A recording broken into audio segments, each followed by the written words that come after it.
Hi.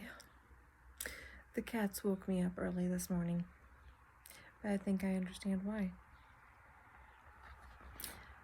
I'm getting into, finishing the chapter in Autism and the God Connection about speaking in silence. And this last section of the chapter has been incredible for me. I'm actually going to read you the last 2-ish paragraphs. It's not the full 2 paragraphs, it's just what I underlined. But this goes totally along with what my experience has been since I've realized and been diagnosed on the autism spectrum. The more I acknowledged that Asperger's syndrome was plausible for me, the more I could fully embrace, respect, and appreciate other human beings. I became more comfortable with myself and gradually lessened my hold on the reins of control. No easy feat for someone with Asperger's and an innate need for control. My willingness to release strengthened tenfold in my work. Loving a higher power allowed me to become spiritual like so many others with autism, deeply appreciating the beauty in everything and everyone, delighting in the seemingly simple but vastly complex intricacies of nature. That's me. Breathing in fresh air and the scent it brings. That's me. Enjoying the physical characteristics that make each human being a unique work of art. That's me. I slowly experienced a rebirth, and my sensitivity for others enhanced dramatically. For the first time in my life, people began to interest me. I resigned to allow God's will to unfold. I've never been a fan of people. Just like one of my daughters, she's also on the spectrum. She's not a people person at all. I'm an ambivert, so I need a lot of time alone, but I also need time spent with certain people in my life. I need to choose who it is and when I see them, because of the different relationships, the different types of energy they take, the different intricacies of knowledge in those relationships, the emotional connections there.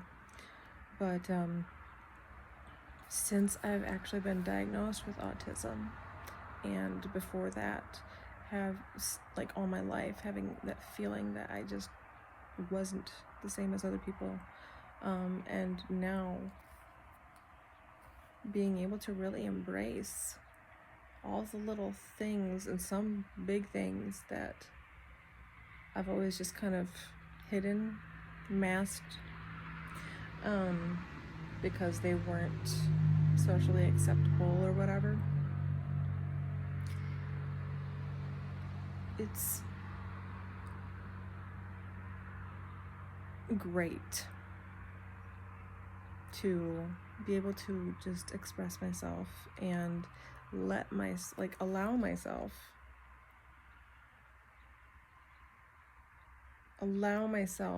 to delight in the simple things, not caring that other people are like, why is she giggling at a wildflower? Do you see the beauty in the wildflower? If you don't, you need to slow down and look. Breathing in the fresh air. This is one of my favorite spots in the house. Actually, probably my favorite spot in the house. I'm right by an open window. Birds come out here, this section, a lot. I'm right by a white lilac, which I love. I'm right by my succulents. I'm on the sofa by the kitty. I mean, it's all these little things that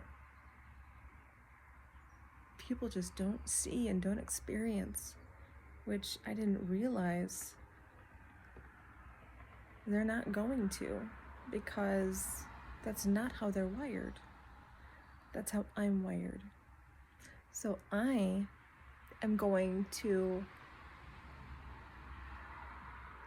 take joy in these things. I'm going to remember that God made me and people like me, autism spectrum people.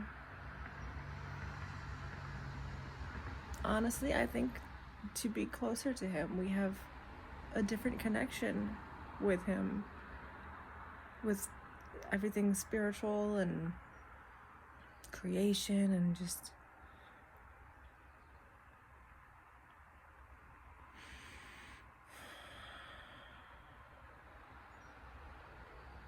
finding the sounds in the silence.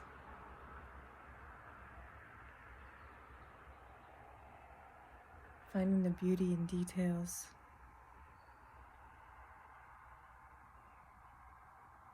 Seeing the little things that are just amazing in everyday life.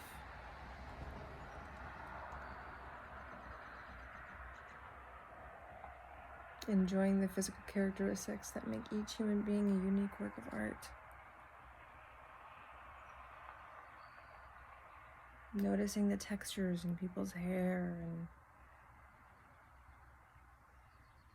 one of my daughters has this one tooth that's a little bigger than the other ones, and because kids are stupid and hurtful, she gets picked on for it. But I think it's beautiful. I think it's beautiful. I think it's something that really defines her. It's like, I don't know anyone else with that kind of smile. You know what I mean? So, for the first time in my life, these last couple years, I've been able to really enjoy and understand the unique qualities God's given me. I'm autistic, and I think that's awesome. Bye, guys.